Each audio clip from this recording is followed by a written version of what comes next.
What is going on, everybody? Welcome back to Sports Talk with Will. I know it is literally under 2 hours before kickoff of Week 1, but I'm just gonna go through this, previewing the Jets' 2024 schedule, and let's just get right into it. So, Week 1, Week 1, which is literally in under 2 hours, we're at home. We're on the road against the 49ers. So, 49ers, well, they had an impressive season last year. They went 12-5. They clinched the number one seed in the NFC. They won the NFC Championship 34-31 over the Lions, but they could not win the Super Bowl. They lost to the Chiefs 25-22 in overtime. Super Bowl 58. And yeah, it was a tough way to lose at the end, but eighth season under head coach Kyle Shanahan. Eric Armstead is not on the team for the first time since 2014. Obviously, offense, you got Brock Purdy. He led the NFL last year with a 113 passer rating. Christian McCaffrey led the league with 1,459 rushing yards. It'll be interesting to see how it will be interesting to see how he does against Breece Hall. See how the both of them do. This will be a good defensive matchup too. You have good linebackers on the Jets. You got C.J. Mosley and you got Quincy Williams, and then you got Fred Warner and Dre Greenlaw for the Niners. The Niners over the offseason, they acquired another linebacker, Devondre Campbell from the Packers. They got defensive end Leonard Floyd from the Bills. I don't know why I wrote Packers. Yeah, they got Leonard Floyd from the Bills. Yeah. I'll get into that later. Let's see. Not Chuba. Chris Hubbard, an offensive tackle from the Titans, and they got quarterback Josh Dobbs from the Vikings. The guys that departed were defensive end Chase Young, quarterback Sam Darnold, defensive end Javon Kinlaw, who is now a Jet, and Ray McCloud, a wide receiver. They all left the Niners in free agency. Let's see. Chase Young went to the Saints. Sam Darnold went to the Vikings. As I said, Javon Kinlaw went to the Jets, and Ray McCloud went to the Falcons. In the draft, the 49ers selected Ricky Pearsall from Florida. Prayers for Ricky Pearsall. I hope he's doing well. I hope he's recovering from the incident he was involved in. Prayers for Ricky Pearson. It was not good.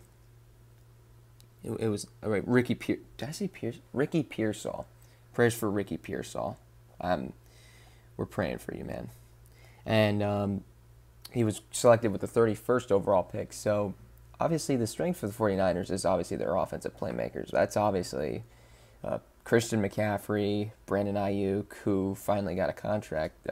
Finally got to get a contract, and obviously George Kittle, Deebo Samuel as well.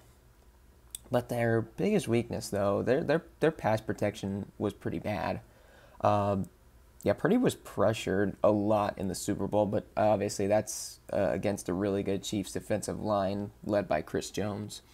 But maybe that was the only game from my recollection of last year. But let's see if they can do better with protecting Purdy.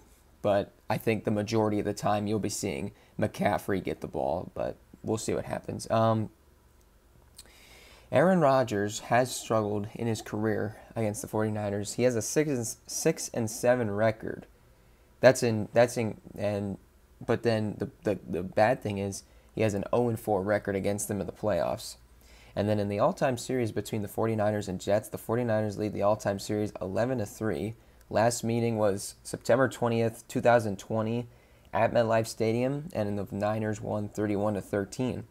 The last win for the Jets against the 49ers was a 23-17 overtime win, December 11th, 2016 at Levi's Stadium.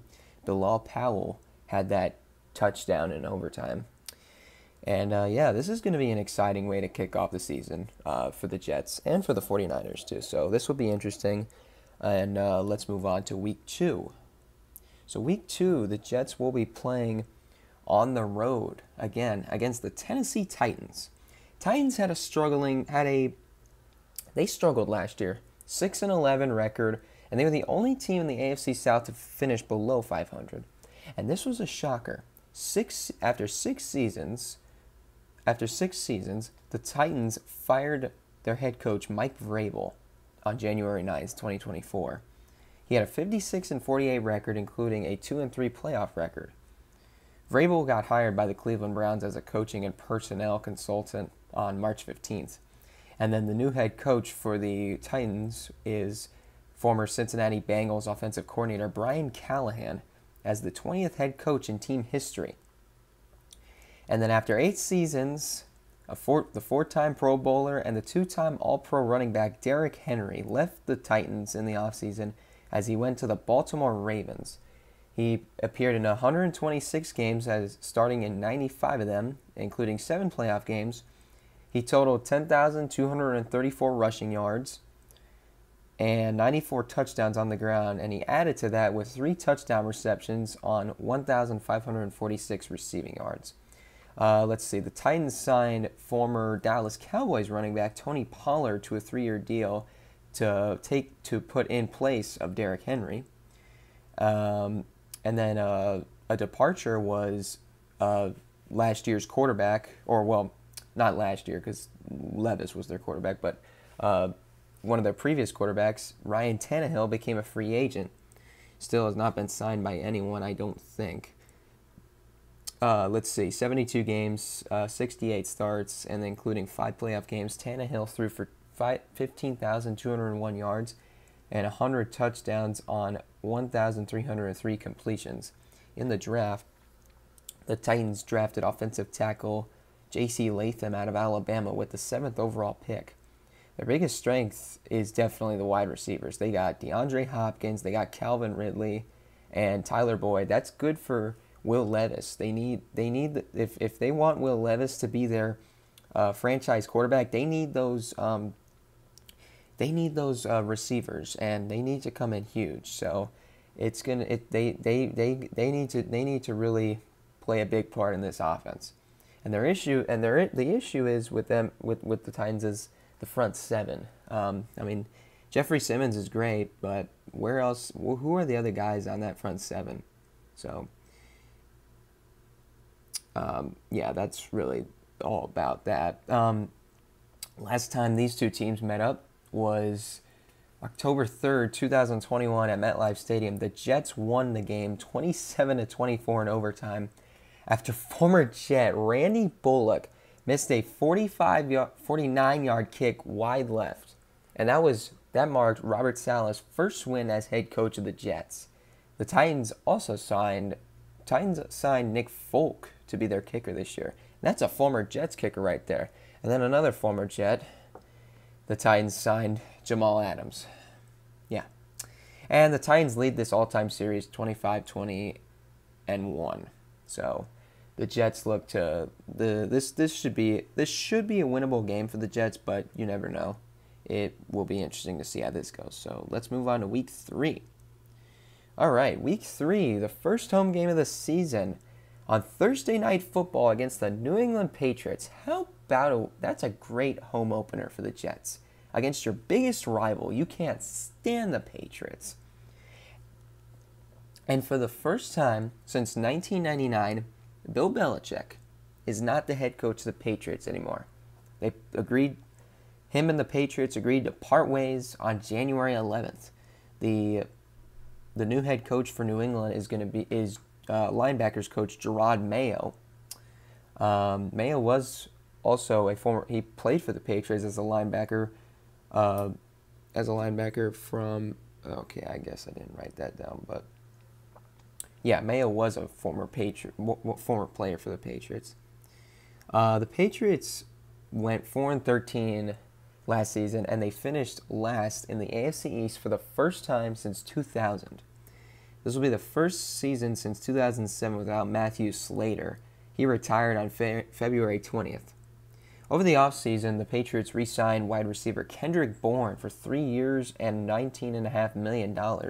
They also re-signed tight end Hunter Henry for 3 years and $27 million. A new signing for them was quarterback Jacoby Brissett for 1 year and $8 million, and they signed another wide receiver, and then they signed another wide receiver, KJ Osborne, 1 year for $4 million.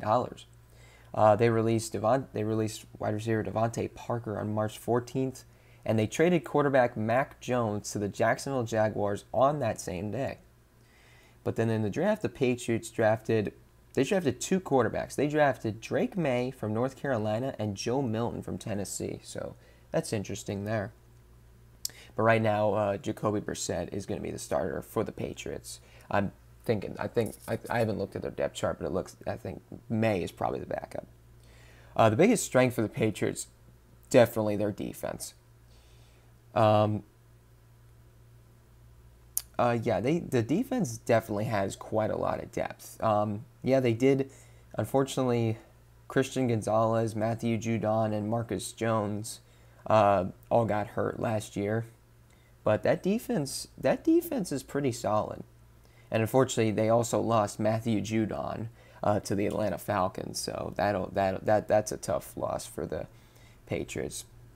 I think there was a contract dispute going on between Judon and the Patriots, so it was kind of coming. It looked like he was going to be going, and there he went. Last season, and then their biggest weakness was definitely the passing game. Mac Jones and Bailey Zappi, they struggled very heavily. They combined for 21 interceptions. It was not a good year for the Patriots offense. Zappi, I think, is still on the Patriots, I believe. I believe he's still on the Patriots. Oh, no, he's on the Chiefs. Okay, so he's gone too. So Bailey Zappi's gone and Mac Jones is gone. So they're both out. They're both gone. Now the Patriots have Jacoby Brissett, Drake May, and Joe Milton. So completely new quarterback room. The Jets have not beaten the Patriots at home since Week 16 of the 2015 season. That was a 26-20 overtime win. Eric Decker caught that touchdown pass from Ryan Fitzpatrick. But the Jets last season, they did end their 15-game losing streak against the Patriots with a 17-3 win at Gillette Stadium. That marked the Jets' first win in New England since the 2010 AFC Divisional game. And in 130 meetings, it's a lopsided rivalry. The Patriots lead the rivalry series against the Jets 74-55-1. MetLife Stadium is going to be loud. It's going to be an awesome atmosphere to have the home opener on Thursday Night Football. Yeah, Thursday Night Football is not the best, but against the Patriots, that's awesome. So that's a game I want the Jets to win very badly. But let's move on to Week 4. All right, Week 4, Jets are going to be at home again, and they play the Denver Broncos yet again. They are meeting for the 5th straight season and for the seventh time in the last 8 years. Jets have made 3 straight trips out to Denver from 2021 to 2023. And for the first time since 2020, the Broncos will be traveling to MetLife Stadium. Broncos over the offseason, they signed wide receiver Philip Dorsett to a reserve future contract. They re-signed wide receiver Lil Jordan Humphrey, safety P.J. Locke, kicker Will Lutz, and tight end Adam Trautman. They also got Josh Reynolds, a wide receiver from the Lions. They signed him on March 28th. Unfortunately, the defense lost a key part of the defense. They lost safety Justin Simmons as he was released on March 7th, and then quarterback Russell Wilson was released on March 13th, and now Russell Wilson's now on the Steelers. This will be the first season for the Broncos without Justin Simmons since 2015, and then Jerry Jeudy was traded to the Cleveland Browns, and then would you believe it? The Broncos acquired Zach Wilson. They got Zach Wilson in exchange for the 203rd pick of this year's draft. And then after the draft, on April 26th, they acquired another Jets player. They took John Franklin Myers, and then they sent their 2026 sixth round pick to the Jets. So that's a tough loss there for the Jets. In the draft, they drafted Bo Nix with the 12th overall pick. The Broncos have a pretty good offensive line. They got Garrett Bowles and Mike McGlinchey. That's a pretty good that's a pretty good duo on the offensive line. Looks like heading into the training camp, there was a competition for the center position between Sam Mustipher, Luke Wattenberg, and Alex Forsyth. The Broncos defense had a bad start to last year. Apart from Patrick Surtain, the Denver defense had a bad loss. And that's a major reason as to why they lost 70-20 to the Miami Dolphins.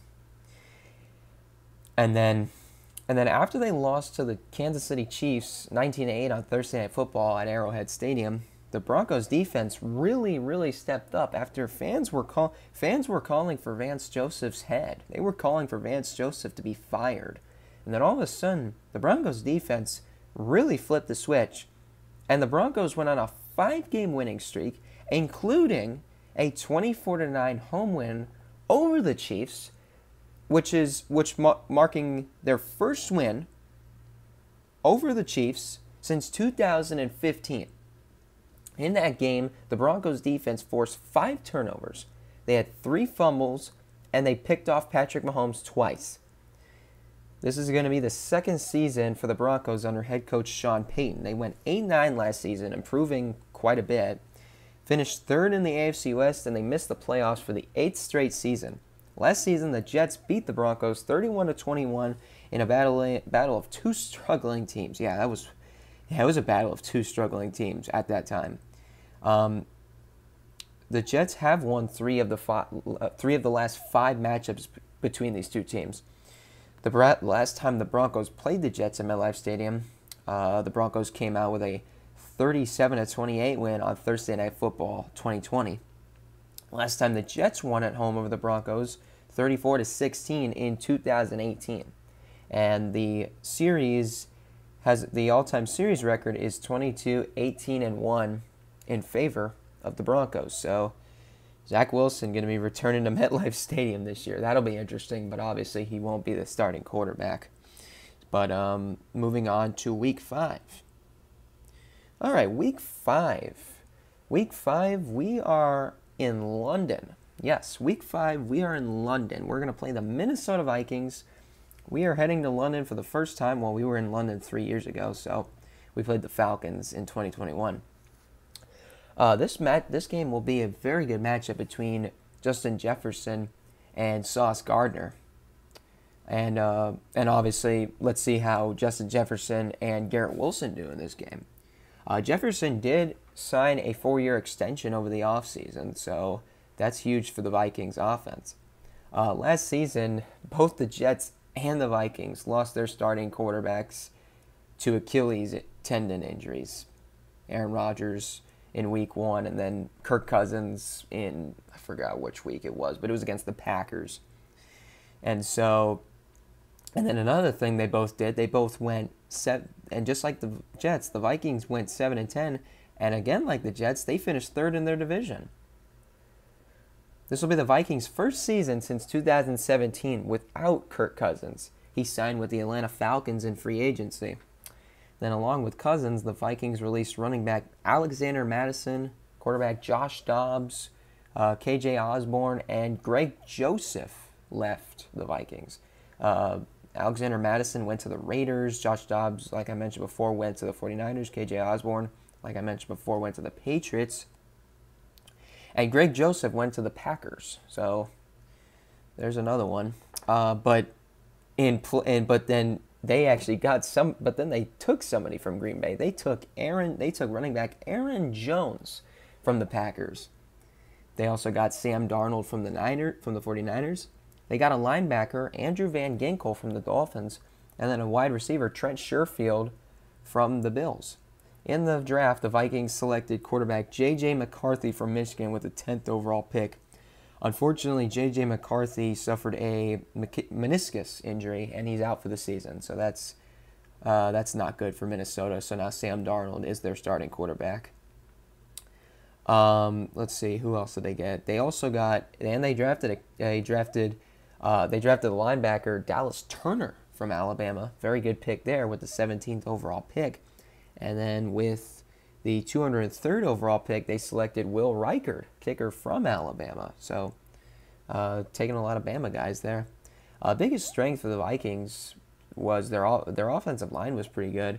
They got Christian Darrisaw, Brian O'Neill, good tackle duo, good pass blocking unit as well. So that's a good thing. But their pass rush was not good. Danielle Hunter was good on the pass rush, but the rest of them was just not good. So then that's why the Vikings ended up signing Jonathan Greenard, Jerry Tillery, and Andrew Van Ginkel to address the pass rush. And then they added depth for the pass rush with signing Jihad Ward and drafting Dallas Turner. This will be the Vikings' third season under head coach Kevin O'Connell. Last matchup between the Jets and the Vikings. The Vikings beat the Jets 27-22 at US Bank Stadium 2022 season. That was a great game. Jets have lost the last 3 matchups against the Vikings. The last time the Jets beat the Vikings, 2010, Jets won 29-20 on Monday Night Football at MetLife Stadium. That's when Brett Favre was the Vikings quarterback. I think it was Dwight Lowry had that pick 6 that sealed the game. And let's see, Aaron Rodgers in his career, he has a record of 17-11-1 against the Vikings. He's thrown 57 touchdowns and 8 interceptions against the Vikings. The Jets lead the all-time series 8-4. So that's Week 5 in London, not in Minnesota, not at MetLife Stadium. It is in London. So the Jets are going to London this year. But let's move on to Week 6. Week 6, Monday Night Football against the Buffalo Bills. Just like last year, we're playing the Bills on Monday Night Football, but not on Week 1, in Week 6. So this is second straight season facing the Bills on Monday Night Football. An emotional roller coaster became for Jets fans. The excitement for Aaron Rodgers' first game just slammed right into the ground 4 plays into the first drive for Rodgers. As Jets quarterback, he was sacked by Leonard Floyd. And he injured his Achilles tendon, which meant he would be out for the rest of the season. Here's a positive note. The Jets' defense was outstanding in that game. Jordan Whitehead picked off Josh Allen 3 times, and Michael Clemens forced a fumble when Josh Allen was running the ball himself, led to a fumble recovery for Quinnen Williams. The Jets ended up winning the game in overtime, 22-16, on a 65-yard punt return touchdown by Xavier Gipson. Over the offseason, the Bills saw that the Bills lost some key players. They lost wide receiver Gabe Davis to the Jaguars. They did lose Trent Sherfield to the Vikings. They lost running backs Nyheim Hines to the Browns and Latavius Murray, who's now a free agent. Safety Jordan Poyer went to the Dolphins, and then Micah Hyde is now a free agent. I'm not sure. Maybe he got picked up by some team. See about that. But then the big loss was when the Bills traded wide receiver Stephon Diggs. They traded Diggs and a 6th-round pick in this year's draft, and a 5th-round pick in 2025 to the Texans, to the Houston Texans, in exchange for a 2nd-round pick in 2025. This will be their first season since 2019. Well, actually, I think it was 2019? I think it was either 2019 or Josh Allen's rookie year. It was one of those two. I thought he played in 2019. I think he was still on the Vikings. No, he was still on the Vikings. Okay, so yeah, 2019. First season since 2019 without Stephon Diggs. The Bills did bring in some veteran wide receivers. They got Well, they got KJ Hamler from the Colts. They got Chase Claypool from the Dolphins. And they got Marquez Valdez-Scantling from the Chiefs. Then the Bills also signed quarterback Mitch Trubisky from the Steelers. Looks like he'll probably be the backup for Josh Allen. The Bills in the draft, they selected wide receiver Keon Coleman from Florida State with 33rd overall pick. They also got Ray Davis, running back from Kentucky, with the 128th overall pick. And center Cedric Van Pran from Georgia with the 101st overall pick. That's some pretty good picks right there. Biggest strength for the Bills right now, definitely their cornerback position. They did lose Tre'Davious White, but they're still pretty deep there. They got Christian Benford, they got Rasul Douglas, they got Teron Johnson. They're doing pretty well. But their weakness is definitely the wide receiver group. With all the guys they lost, they let Gabe Davis walk in free agency, traded Stephon Diggs to the Texans. They got veteran wide receivers, Curtis Samuel. Well, yeah, now they got Curtis Samuel. They got Curtis Samuel, Marquez Valdez-Scantling, and Khalil Shakir. Curtis Samuel and Marquez Valdez-Scantling, they haven't really done much production-wise in their career. They haven't really done much. Yeah, Valdez-Scantling had that catch in the AFC Championship that sealed the game, but other than that, he hasn't really done much. Shakir's done well as a slot receiver, so that'll be good for the Bills.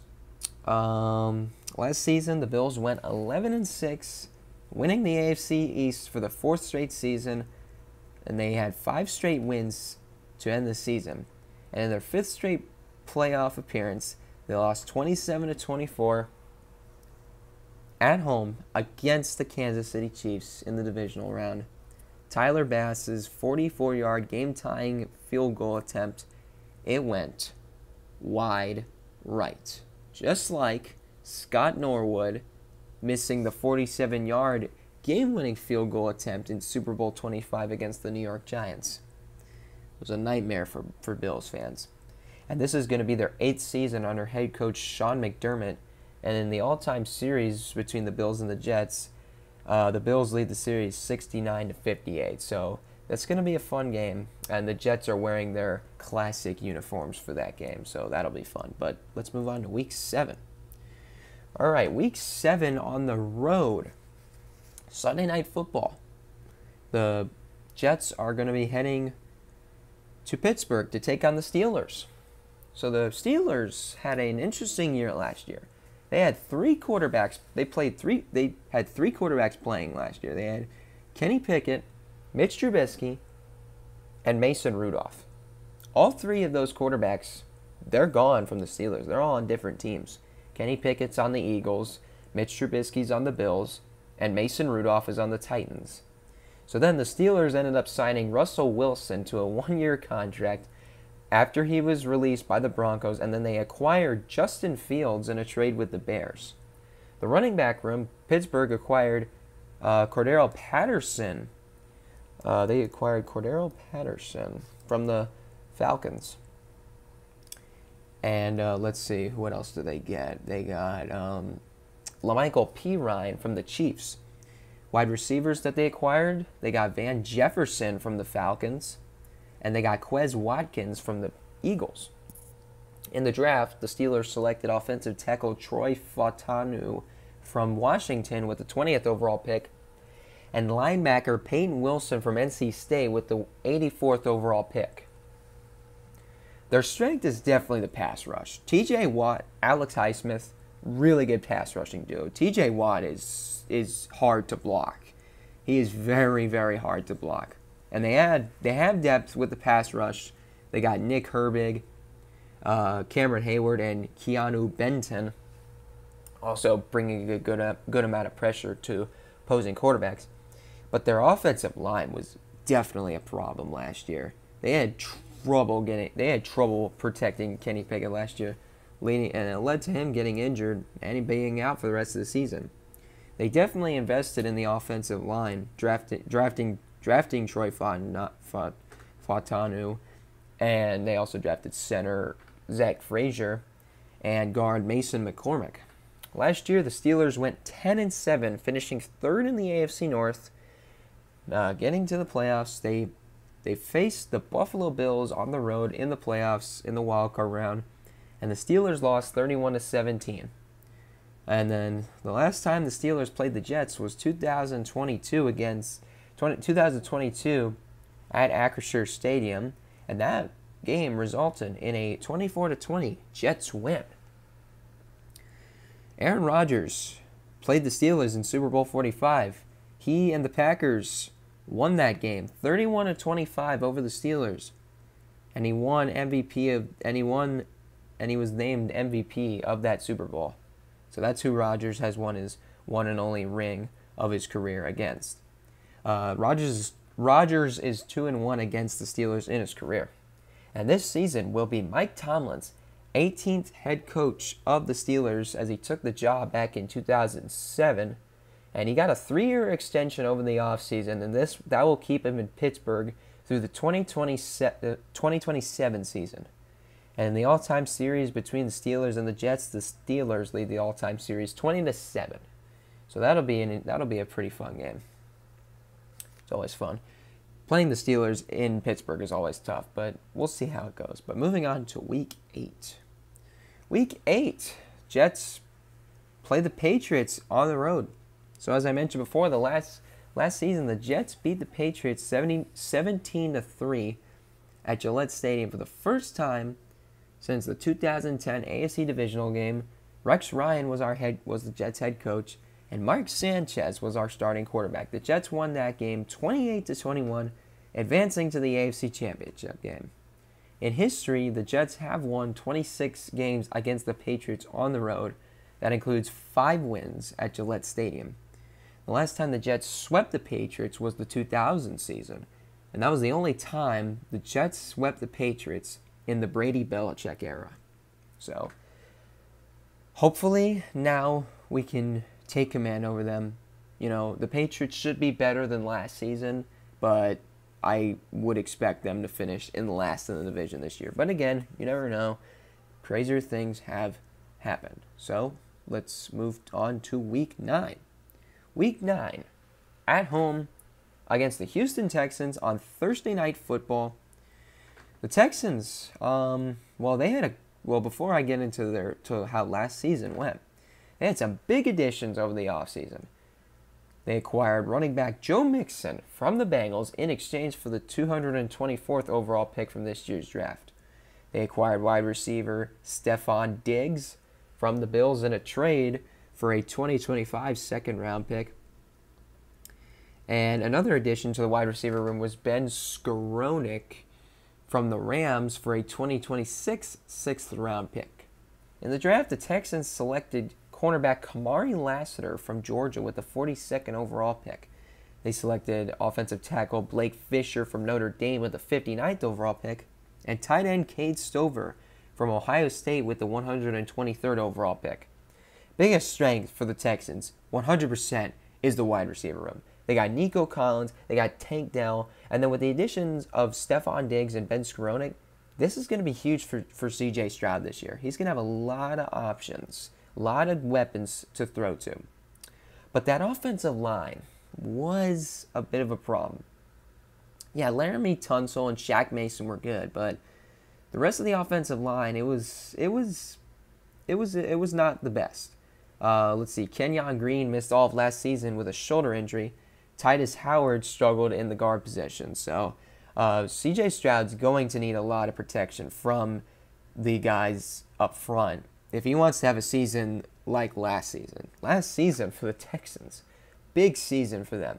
They went 10-7, and they won the AFC South for the first time since 2019. In the Texans, or I don't know, I don't think that was right. I don't think I wrote that right. Houston Texans. Let me just confirm the titles.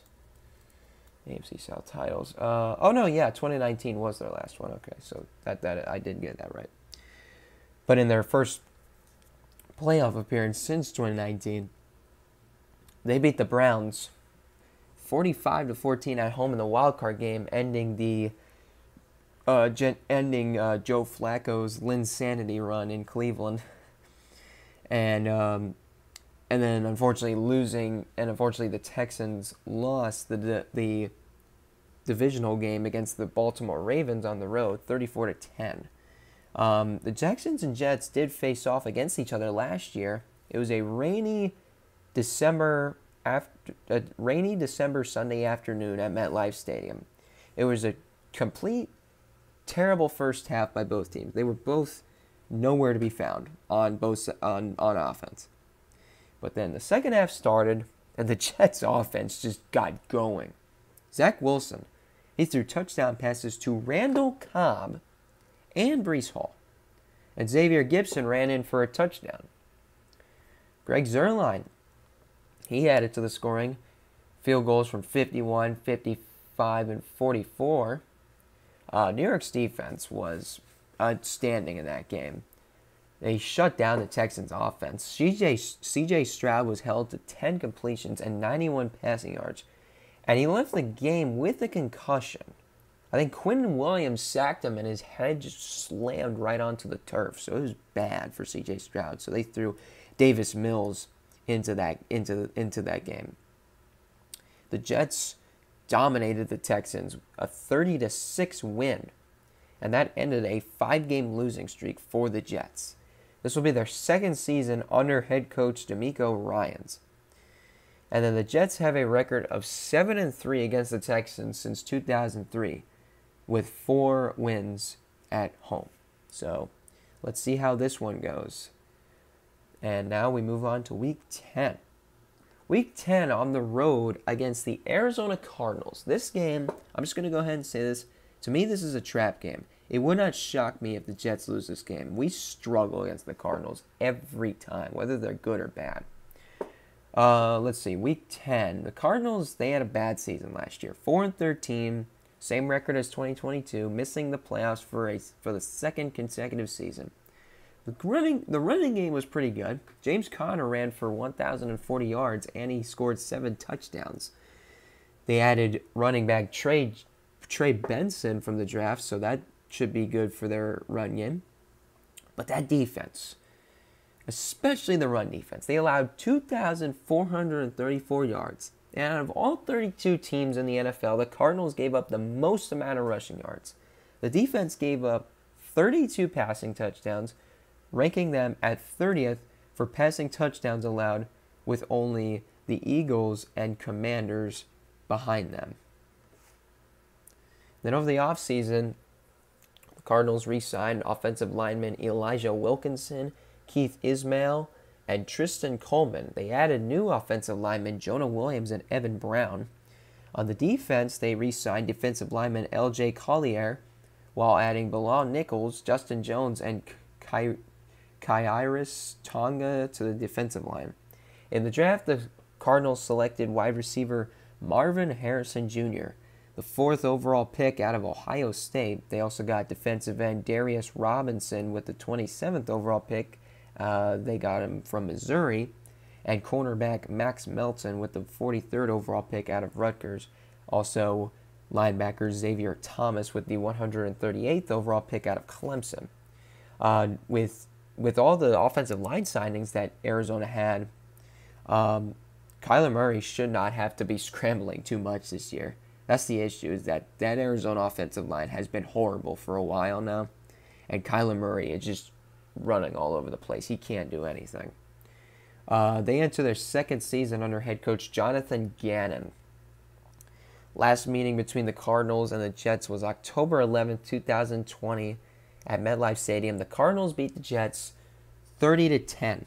The last Jets win over the Cardinals was December 2nd, 2012, MetLife Stadium, where guess what? Greg McElroy played in that game, and he threw his one and only NFL touchdown pass, and it was a 1-yard pass to Jeff Cumberland. The Jets won that game 7-6. But then the last win on the road for the Green and White against Arizona was November 28th, 2004. The Jets won that game 13-3 at Sun Devil Stadium. New York has not won against Arizona at State Farm Stadium. They are 0-1 at this stadium. They lost 28-3 on October 17th, 2016 on Monday Night Football. David Johnson completely torched our defense that game. The Jets lead the all-time series 6-4. So let's see if the Jets can avoid losing that trap game against the Cardinals. So moving on to Week 11 at home.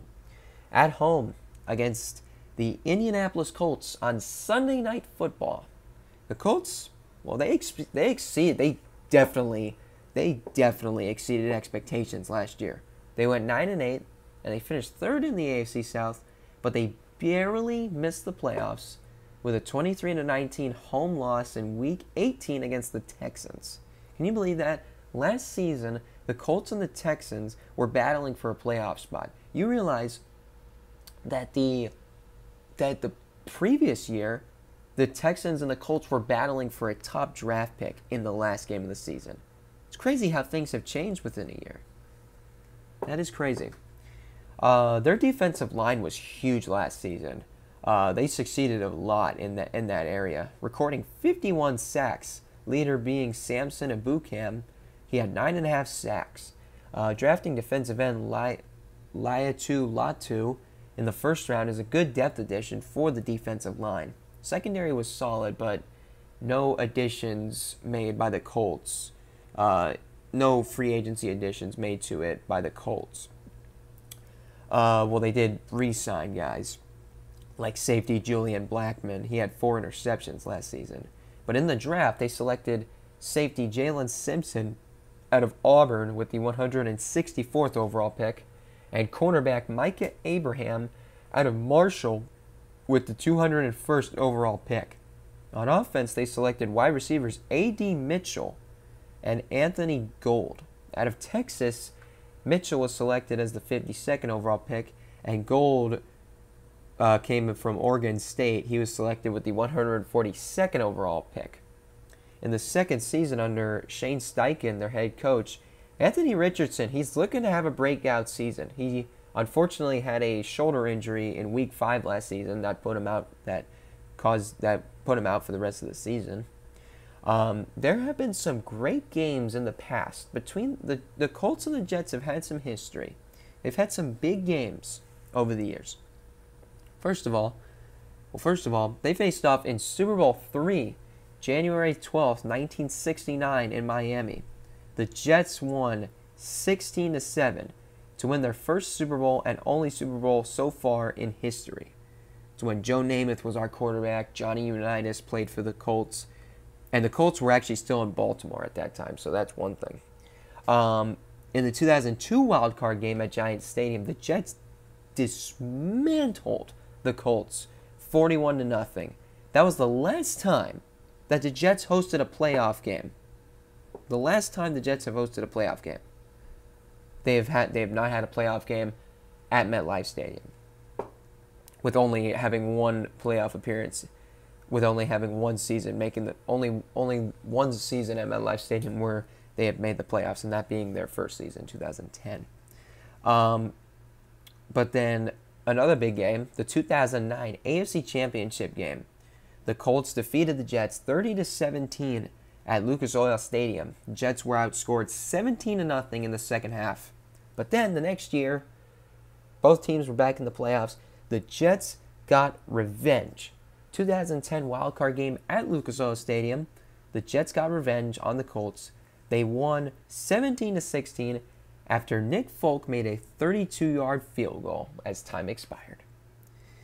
The last meeting between these two teams was on November 4th, 2021 in Indianapolis. The Colts won 45-30 on Thursday Night Football. Josh Johnson threw 3 touchdown passes for the Jets in that game, but we still lost because our defense was absolutely horrible that year.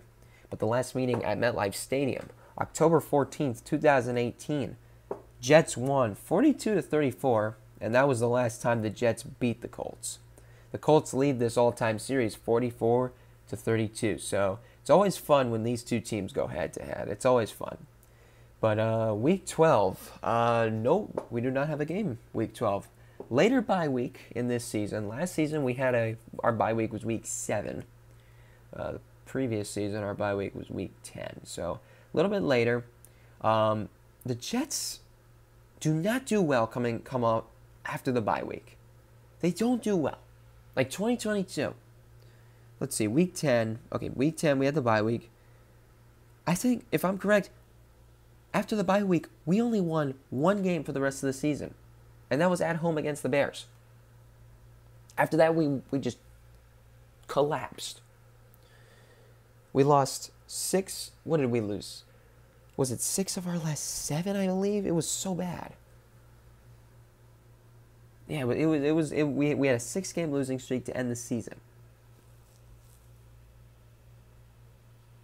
Yeah. Or I think it was 6 of their last 8. They lost 6 of their last 8. That was horrible. That was absolutely horrible. But let's hope that this season the Jets do it better of finishing the season well, of having a better finish to the season. But moving on to Week 13. Week 13 at home against the Seattle Seahawks. This is a new era for the Seahawks. This will be their first season since 2009 without Pete Carroll being their head coach. Carroll, it said he was going to remain the vice president. I don't know if he is. I don't think he is the vice president of football operations anymore, because I think I heard he's now coached. He's now like. Well, he is. Well, no, he isn't. It does say he is an advisor. It does say, yeah, it says he is an advisor. Oh yeah, he's now just an advisor. He's not the vice president of football operations. No, this will be his first season as an advisor. So the new head coach for Seattle is Mike Macdonald, the defensive coordinator for the Ravens for the past 2 seasons. He's the new head coach for Seattle. In Carroll's time in Seattle, he had a record of 147, 98, and 1. And then along with that, he also coached the Jets and the Patriots. His total record as a head coach, 181, 131, and 1. With Seattle, he won 5 NFC West titles. He led them to 10 playoff appearances. He led them to 2 Super Bowl appearances. And he led them to 1 Super Bowl championship. Let's see. Last season, that cornerback room was really good for Seattle. Devon Witherspoon, 16 pass breakups and an interception. Tariq Woolen, he had 11 pass breakups, 2 interceptions. Michael Jackson, 5 pass breakups. And Trey Brown had 6 pass breakups and 2 interceptions. That was a big part of the Seattle defense. That secondary was really good.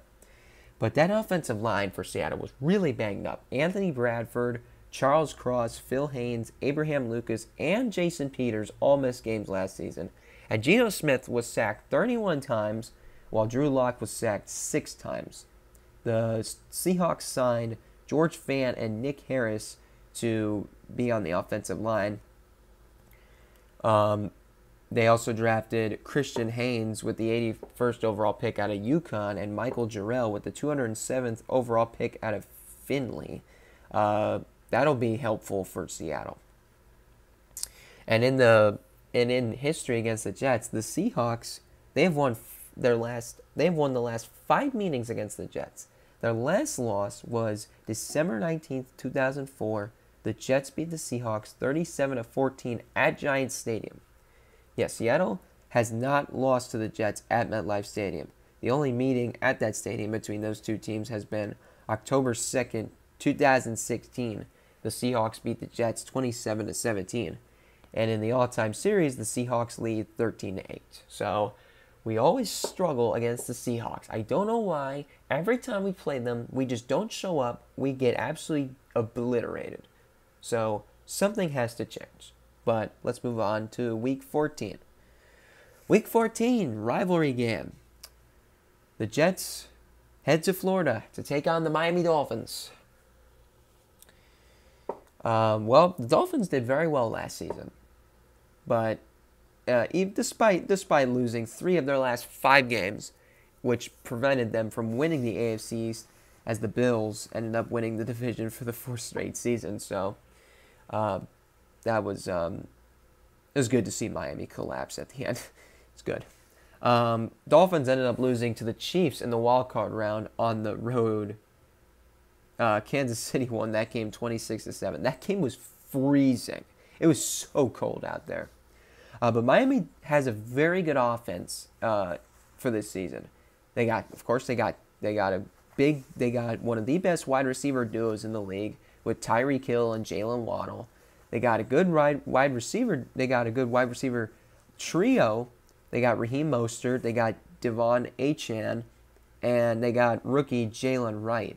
They also added Odell Beckham Jr., so that's going to be good for the wide receiver group. Yeah, he's a bit older now and is not as good as he used to be, but that's a pretty solid. That's a solid addition. That's a solid addition. But in the trenches, the Dolphins got banged up. It was bad for them. Teron Armstead, he missed 7 games. Robert Hunter missed 6 games. Robert Jones missed 9 games. Connor Williams missed 9 games. And Isaiah Wynn, he missed 11 games. So the Dolphins addressed the trenches with drafting offensive tackle Patrick Paul with the 55th overall pick. They signed Aaron Brewer, Neville Gallimore, Robert Jones. Well, it looks like that's a re-sign. That's a re-sign. Davion Nixon and Kendall Lamb. So that's how they addressed the trenches. They lost a lot of guys, like they lost Van Ginkel, they lost Wilkins, they lost quite a few guys. Let's see. The Dolphins head into their 3rd season under head coach Mike McDaniel. Miami has not lost to the Jets at home since December 28th, 2014. That game was a 37-24 Jets win. The Jets have a 25-33-1 record in Miami, with a 16-20 record at Hard Rock Stadium. One of those home games, counted as a, well, here's one that was counted as a Dolphins home game, but doesn't add to the Jets' record against the Dolphins in Miami. The Jets played the Dolphins in 2015 in London at Wembley Stadium. That was technically a Dolphins home game. The Jets won that game 27-14. So there's that, and 2015 was the last time the Jets swept the Dolphins. So it's not going to happen this year. Well, it's probably going to be a series split. But in the all-time series, the Dolphins lead 60. They got 60 wins. The Jets have 56 wins, and there's been 1 tie. So it's always good when these two teams go head-to-head. But last season, both of those games were absolute garbage, and I'll address one of them later on. But moving on to Week 15. Week 15, on the road against the Jacksonville Jaguars. So the Jets get a little road trip to Florida. Little time. I guess they could spend some time at the beach then. I don't know what they're going to do, but whatever. Week 15 against the Jaguars. Jaguars were on their way. They were on their way to another AFC South title. But after the bye week, they went 3-6, including losing 5 out of the last 6, resulting in them finishing in 2nd place in the division and missing the playoffs with a 9-8 record, which was the same record they had in 2022. Trevor Lawrence definitely did well with his deep balls. Finished the season with a 96.6 deep passing grade, longest pass going for 65 yards, and 5 deep passing touchdowns. There's not really much on that pass rush for Jacksonville, despite Josh Allen. Not the Bills quarterback. We're talking about the Jaguars player. This guy has gotten an interception.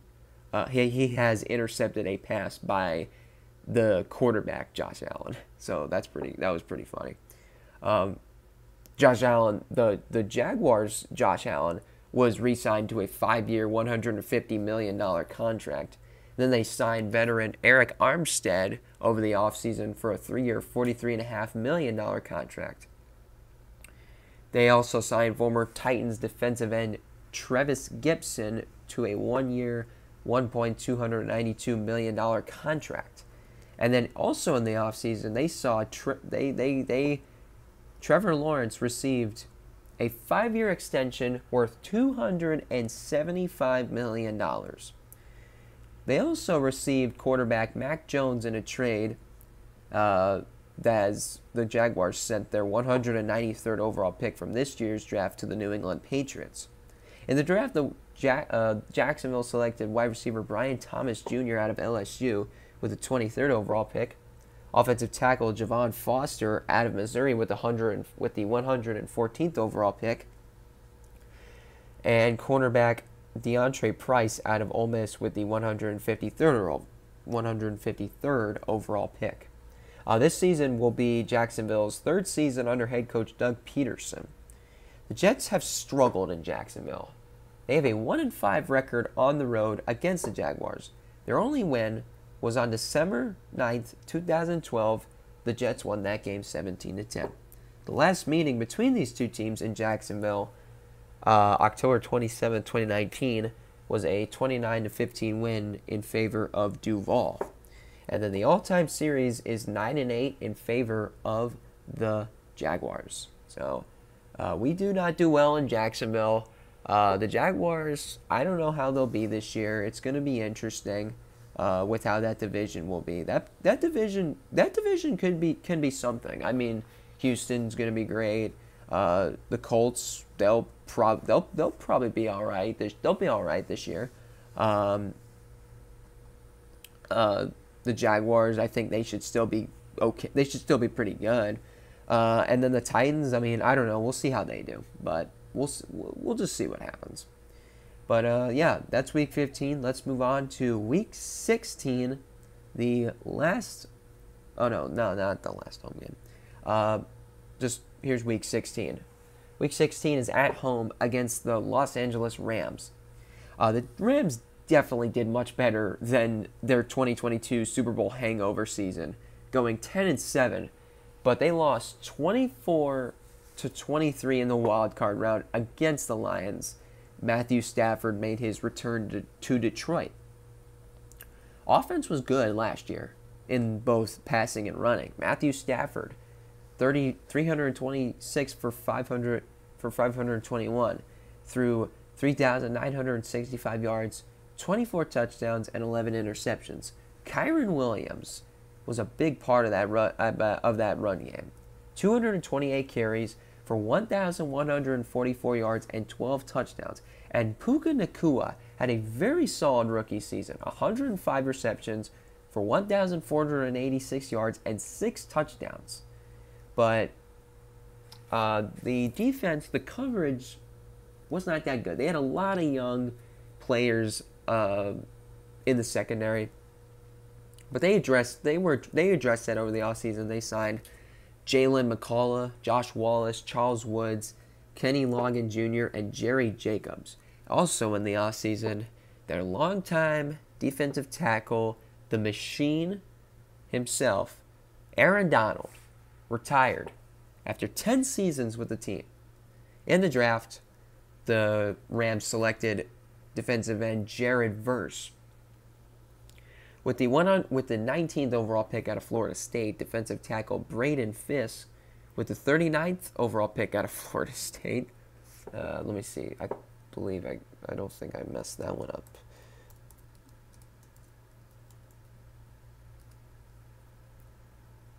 Oh, yeah. Also went to Western Michigan. Brennan Jackson with the 154th overall pick out of Washington State. And defensive tackle Tyler Davis with the 196th overall pick out of Clemson.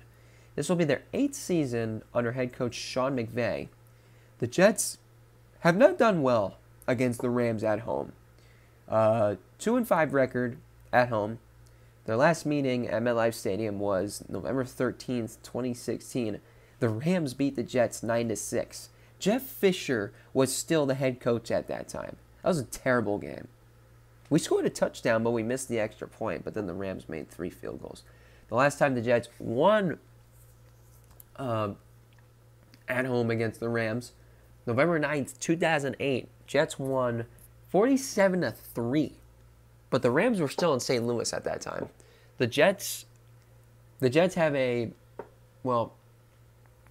last time the Jets and Rams met up, 2020, And the Jets, well, they got their first win of that season, winning 23-20 at SoFi Stadium. So, yeah, that one, I was happy because I don't want to root for my team to lose, but Jets fans were really upset. And then the all-time series is in favor of the LA Rams, they got 10 wins and the Jets got 5. So let's see how we do at home. Let's try and end these struggles at home against the Rams. Let's see how we do. Let's see how Matthew Stafford is this year. A battle of veteran quarterbacks, Matthew Stafford and Aaron Rodgers. That'll be an interesting one. So we'll see how it goes. So let's move on to Week 17. Week 17, on the road against the Buffalo Bills. Jets have lost the last 4 games on the road against the Bills. Bills dominated the Jets at Highmark Stadium last season, winning 32-6. The last win for the Jets in Buffalo was the final week of the 2019 season. The Jets won 13-6. Jets finished that season with a record of 7-9. The entire series, the Jets have won 26 games on the road against the Bills. They've won 20 games at Highmark Stadium. Jets have got to prepare for the loud environment that they're going to have to deal with, because that is a tough stadium to play in, and it's been shown with past Jets matchups.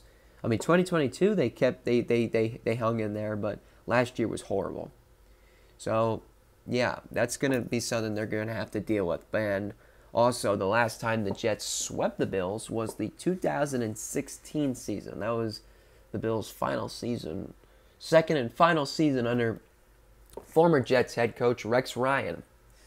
Remember that final game where Jets kicked it off? The Bills thought the ball was the Bills. I think the Bills. I'm not sure if the Bills touched the ball, but the ball went into the end zone. It was still a live ball. The Jets fell on top of it and recovered for a touchdown. And the announcer is like, "What are the Bills doing?" So yeah, that was pretty fun. But the Bills were terrible at that time, and that's obviously before they drafted Josh Allen. So now you see what happens. So yeah, we'll see how it goes. I would expect the Jets to probably. I think the Jets probably will lose this one, but we'll see what happens. So let's go to the season finale.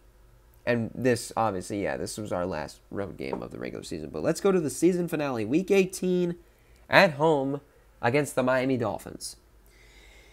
I want to forget about how last season's home game against the Dolphins went. That was absolutely awful.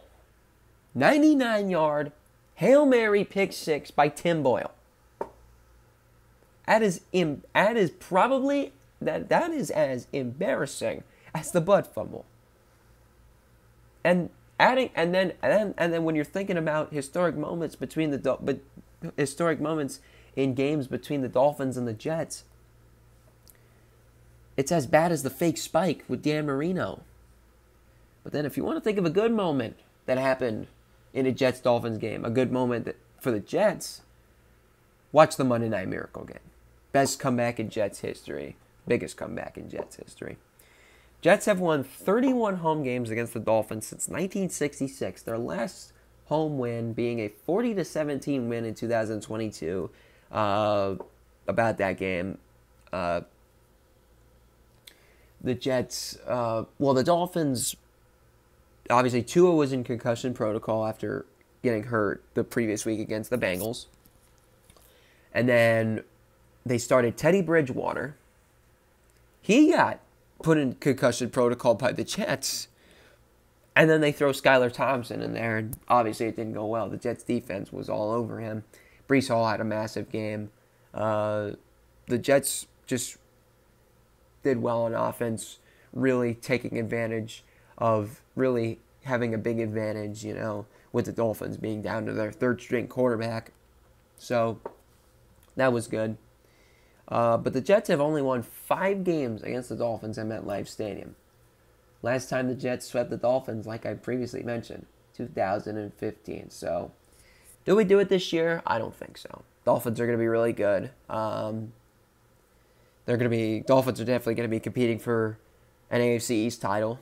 They could definitely win the AFC East this year, no doubt. So this will be an interesting one. But, yeah. I know literally kickoff is in under an hour. So, I need to get ready for the game. I'm going live for tonight's game. I'm going live for tonight's game between the Jets and 49ers. Because, just being honest, this may be the only time I ever get to call a Jets game with Aaron Rodgers being our quarterback. I just might do it now, because what if the same thing happens like last year? I hope not. But I'm prepared for this to go bad. But at least I could say, oh, I got to call a Jets game with Aaron Rodgers being our quarterback, you know? That's what I want to have. That's what I want to do. But, yeah, this concludes my Jets schedule preview. Let me know what you think. And, well, as always, go Jets. And I will see you guys later tonight for the stream.